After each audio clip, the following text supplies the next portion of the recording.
Hello and welcome to Talking Points. I'm Dave Kelly, Director of Advanced Media Production at Cal State Long Beach. Today we're going to talk about the battle against ISIS and the so-called Caliphate. My guest today is Dr. Charles Mahoney. Dr. Mahoney is an Assistant Professor of Political Science.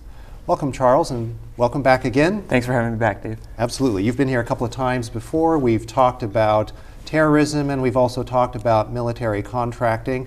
But today we're going to focus specifically on ISIS.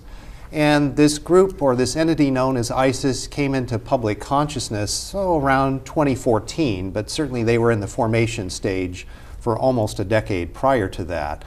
And the acronym ISIS actually stands for Islamic State of Iraq and Syria, which is appropriate because that's where their dominant influence has taken effect.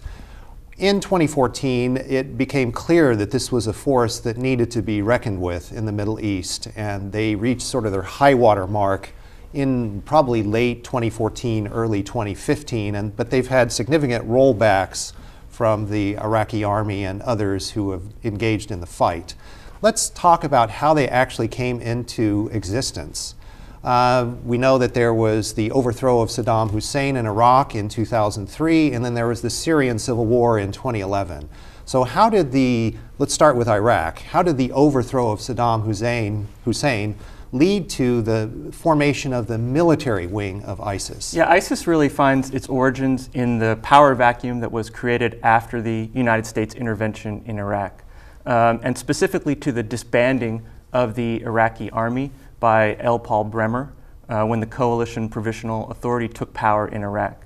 This disbanding of the Iraqi security forces created a power vacuum, and in that power vacuum, Islamic insurgents were founded and began to rise up against what they perceived to be as Shia domination of the country. They formed a partnership with ex-Ba'athist military officers, and that was the foundation for the Islamic insurgency in Iraq that became known as Al-Qaeda in Iraq. So that was the initial formation of the group in Iraq. Now that insurgency was defeated by the United States Army around 2009, and the remaining members of Al-Qaeda in Iraq subsequently fled into Syria when the civil war began in Syria, and were able to rebuild their organization in Syria in the power vacuum that emerged there.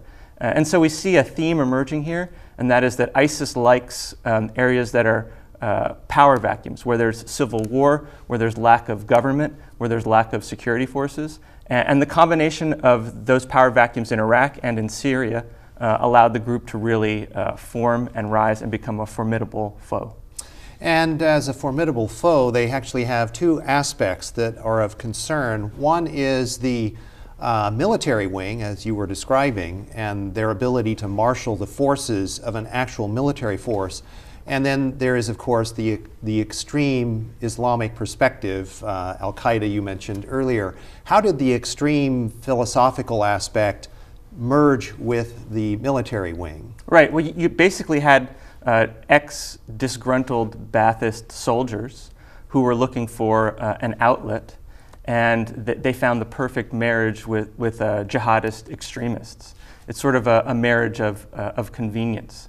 And these ex-soldiers were able to use the jihadist extremism, the anger in the Sunni community in Iraq that was generated by what was perceived to be as Shia domination of the country.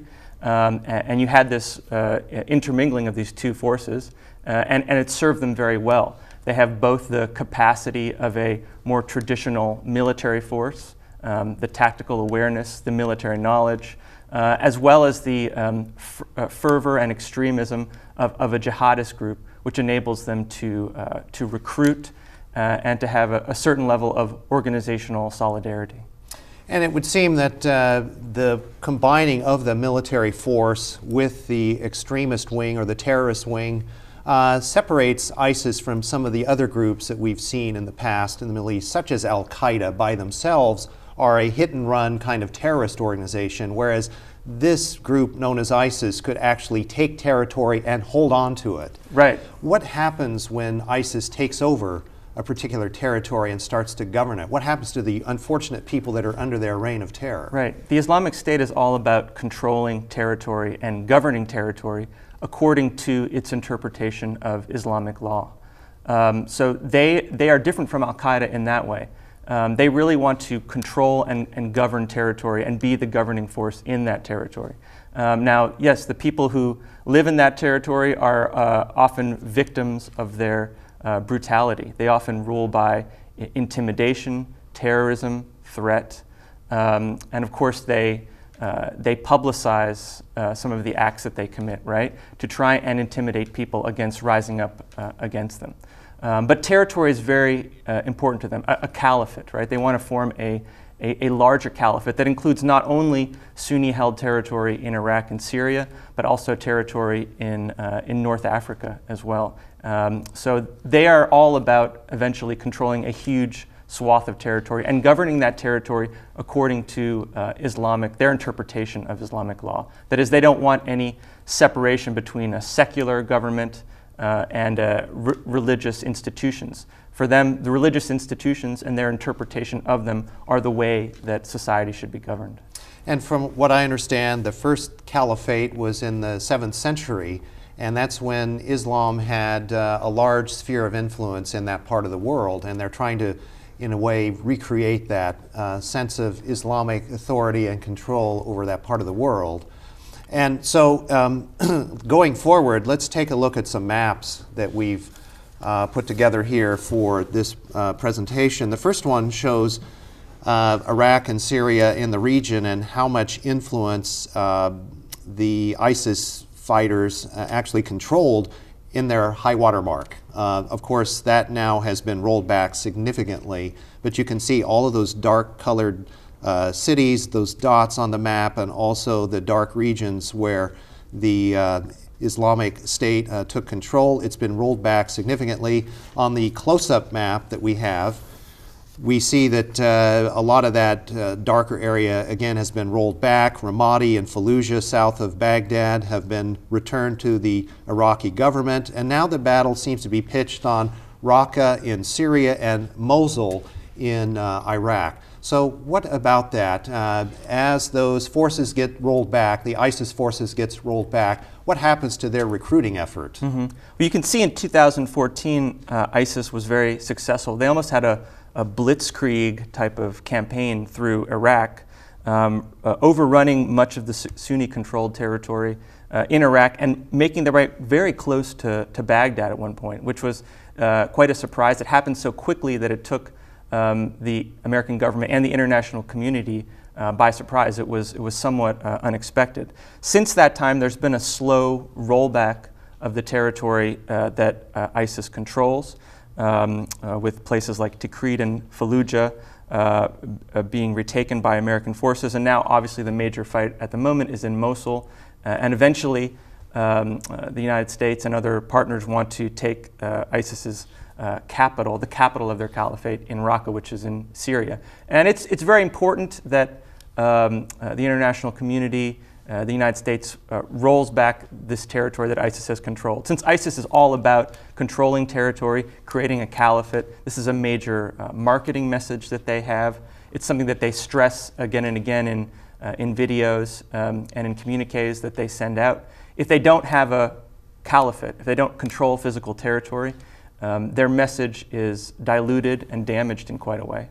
Okay, well, let's take a look at another map that we've brought in, and that is something that ISIS started promoting about 2 or 3 years ago, and that was their vision of the caliphate that they were going to establish in that part of the world. And you can see that it does cover northern Africa, all of the Middle East, a good portion of Central Asia, going into southern Europe and Spain. And this is a pipe dream. This is not going to happen. We all know that, but this was their 5-year plan that they put out in 2014. So when they have that kind of grandiose plan, is that what does attract some of the recruits that they've been getting? Right. ISIS harkens back to this historical caliphate called the Umayyad Caliphate from the 7th century, which spread all the way from the Middle East through North Africa and into Spain. And they consider this territory the historical territory that should be controlled in its caliphate today. And that's sort of a major marketing message that they have, that they're going to eventually create this single entity ruled under their interpretation of Islamic law. So it certainly is a good marketing tool for them. They make big promises, and sometimes big promises attract recruits. It's been a way for them to attract sympathizers, material support, and recruits not only in Iraq and Syria, but also from around the world. So again, yes, this certainly is not going to take place, them controlling all this territory, but the more that the Iraqi military, that the United States, that the Kurdish Peshmerga can take back territory controlled by ISIS, the less resonance this message of a caliphate has for recruitment, and ultimately will be the starting point for degrading and destroying the organization. Now, some have suggested that once they do roll back this territory that ISIS now controls, which is whatever is left of Iraq around Mosul and also in Syria and Raqqa and so on, once that's taken away from ISIS, they actually could become somewhat more dangerous, because then they will focus all of their efforts on terrorism attacks in Europe, in vulnerable parts of the Middle East, and also in America. So we know that Homeland Security, FBI, and CIA are constantly finding ways to thwart ISIS and ISIS-inspired attacks. Can we do more? Could they do more with, let's say, for example, cyber attacks coming from our side? Should we be on the offense, and are we on the offense with cyber attacks against ISIS? Yeah, that's correct. As an organization becomes weaker, an insurgent organization, it loses territory, and it's perceived as weakening. It may lash out and try and focus more on terrorist attacks, not only in Iraq and Syria, but also around the world. So that's certainly a threat. In terms of their internet presence, I think when they began, they took the world by surprise with the sophistication of their message, the production of their videos, the brutality of the acts that they were committing in these videos. And I think people were sort of shocked at first, and it was a good way for them to attract the most extreme jihadists from around the world.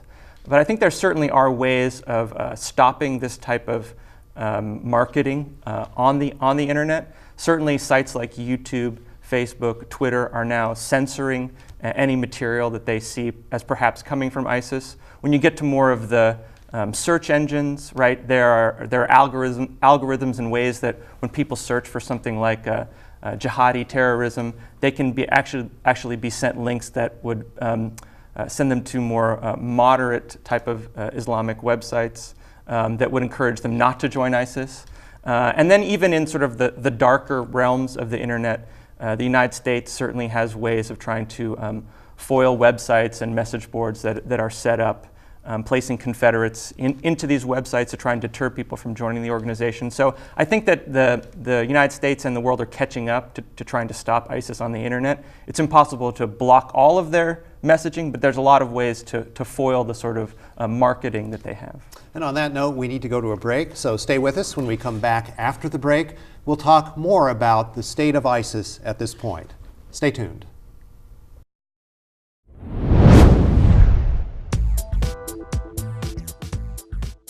Do you love to travel? Understanding the world and all of its diverse cultures? Ever thought about becoming a foreign service officer? Living in another country and helping to promote a positive image of America? Or going undercover and working for the CIA? Or as a lobbyist, representing different interest groups to members of Congress? You can become a part of this exciting field with a degree from Cal State Long Beach.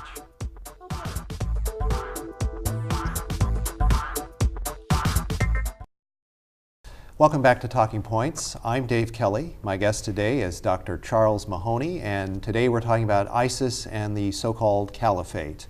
Charles, before we went to the break, we were talking about what we can do here on our side to try to thwart ISIS through their social media and their social media presence, which they've been very effective with in terms of the recruiting and getting their message out.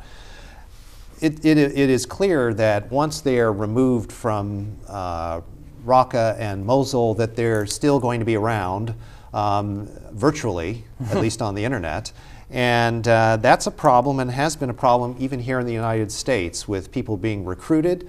And if they're not recruited to join and go overseas to get involved in the fight, they're engaging in lone wolf attacks. And we just saw another one recently at Ohio State University, where the individual who engaged in that attack indicated that he was radicalized and exposed to ISIS propaganda. So we're fighting not just a military force, the so-called Caliphate, we're also fighting against an ideology here. Is it a lot more difficult to defeat an ideology, and what are some things that need to happen? Right, it's difficult enough to defeat insurgency that controls territory, but the larger problem of jihadist extremism and jihadist terrorism is going to be around for a significant period of time. What can the United States do to try and stop terrorist attacks that are motivated by this? Well, there's two answers to that. In Iraq and Syria and in other parts of the Middle East and the world where we see jihadist extremism, I think we have to deal with the larger underlying problems that contribute to these types of attacks, whether there be poverty, education, lack of opportunity, lack of institutions, lack of democratic government. There's a whole host of underlying macro social and economic problems that contribute to the phenomenon of jihadist extremism. And those are sort of long-term goals that the United States has to address through foreign aid, assistance, diplomacy, development, all these types of things. In the United States itself, where we see these attacks that are ISIS-inspired attacks, and potentially in the future, perhaps even attacks carried out by ISIS operatives. We've been warned about this. Obviously, the United States has to work on intelligence domestically, trying to identify threats with people on, by people on the internet, through the NSA spying programs that we have, the FBI. They're constantly working and trying to foil attacks domestically, trying to identify potential threats, and trying to foil plots. Now, the likelihood is you're never going to stop all terrorism, and these small-scale ISIS-inspired attacks may continue for several years. It's impossible to stop all of them, but what the United States really has to do is try and prevent any larger-scale catastrophic attacks that are being planned to carry out by ISIS operatives or inspired by ISIS. And we know that they were operatives of ISIS, the ones who attacked in Paris about a year or so ago, and that was a very devastating attack. San Bernardino, those were folks that had no direct connection to ISIS but were radicalized or attracted by the propaganda. Same thing in the Orlando attack at the nightclub, and as I said, Ohio State recently. So what kinds of folks, what would be the profile of the kinds of folks that are attracted to this kind of propaganda? Right, well the perpetrators in Paris and Brussels were operatives who had been trained, who had been extremists for a long period of time. In San Bernardino and Orlando, they were individuals who were not directly connected to ISIS but inspired by ISIS. Now, what do we see in these people? Perhaps they're disaffected, they're unhappy, isolated. In some cases, there may be mental instability. There's a whole range of underlying causes of why individuals join or support extremist organizations. That's why it's tough to entirely eradicate all these types of attacks. I think from the United States perspective, the more concerning type of attack is one carried out by an operative who's been trained by ISIS, who could potentially carry out a larger, more destructive attack. These small-scale ISIS-inspired attacks, while very disruptive and damaging, don't have the potential threat of a larger attack carried out by a cell, right? By a few operatives who could potentially carry out a large bombing or even potentially a chemical or biological style attack. And I know that there's always been a lot of concern about the so-called sleeper cells that you're referring to, that where folks have infiltrated into the United States and have been trained and have direct connection to ISIS or related terrorist type groups. Let's go back to the Middle East for a moment. And we were talking earlier about the conflict in Iraq and Syria and so forth. But really, if we look at the larger politics or the geopolitical situation in the Middle East, we really have a sectarian battle that's going on within Islam. You have the Sunnis, which ISIS are part of the Sunni equation, as was Saddam Hussein. And then there are the Shias, which are the other side, which would be Iran. And now the dominant influence in Iraq is a Shia influence, a Shia government, because they actually have a larger share of the population there. So let's talk a little bit about that Sunni-Shia split and how maybe there's some correlation to what happened in Northern Ireland back in the 1970s, 1980s, where it was a Catholic-Protestant split, both Christian religions, but obviously divided over how they perceive the Bible and the interpretation and so on. What about that? Right. You have a really complicated situation in Syria and Iraq. You have a civil war layered on top of a regional proxy conflict. Layered on top of that is a global geopolitical conflict between the United States and Russia. At the civil war level, you're right, we have this ongoing sectarian tension between Sunnis and Shias. ISIS is a Sunni Islamic organization, and part of the reason it gained so much support in the Sunni world initially was because it was perceived to be fighting against Shia militias in Iraq who were supported by Iran. Now in Syria you have Iran supporting the al-Assad, the regime of Assad, right, as well, who are fighting ISIS as well. So you have this sectarian conflict between Sunnis and Shias going on in the conflict there. We also have proxy forces regionally involved. Saudi Arabia has been accused of at times supporting ISIS, or what would become ISIS, and it is supporting forces against Iran across the region. Saudi Arabia, a Sunni power, fighting against Iran, a Shia power. And then on top of all that, we have the United States and Russia is now playing a major role in the conflict in Syria. The one piece of good news in all this complexity is that everybody is agreed that they dislike ISIS and that they want to destroy ISIS. And for that reason, we do have some hope that eventually ISIS will be degraded and destroyed. When you have Russia, Iran, the United States, Turkey agreeing on the same thing, which is very rare, there is some hope for a reasonable, hopeful outcome.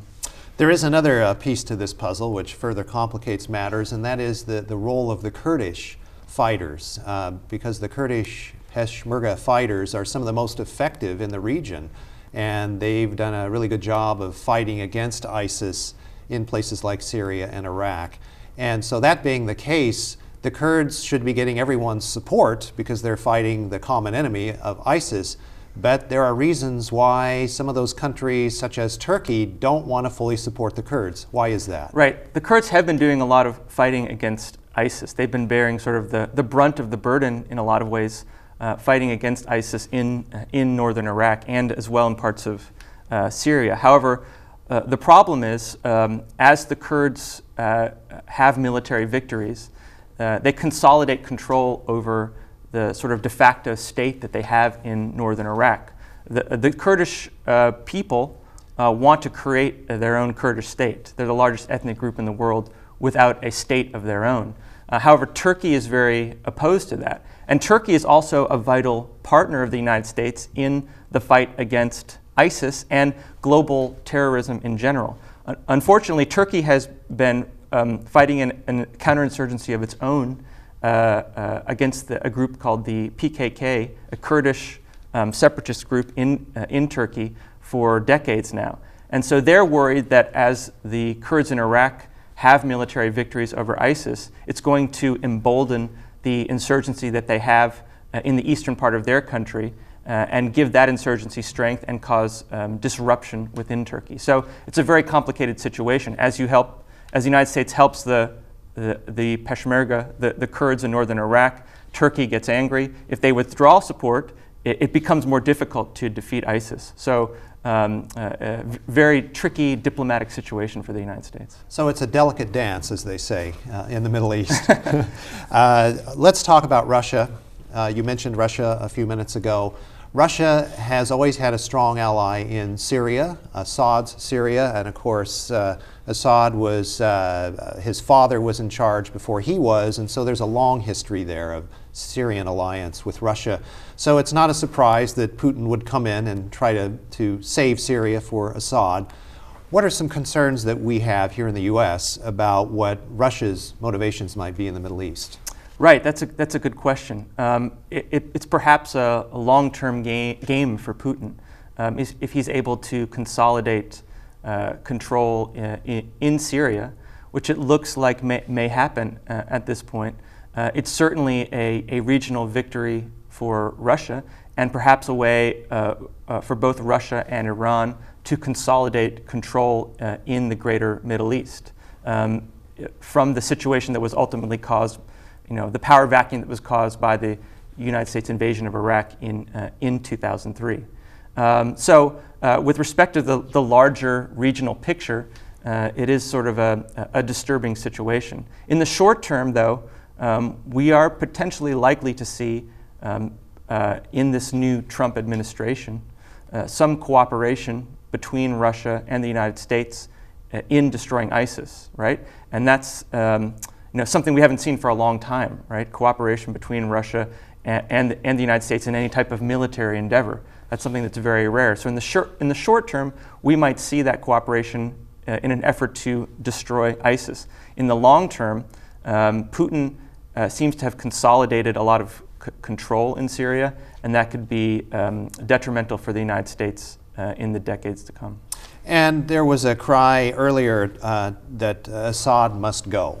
And there were concerns about whether his forces had used chemical weapons against civilians and so on. It seems like something did happen there where Putin got involved and arranged a way out for Syria to give up their weapons and so on.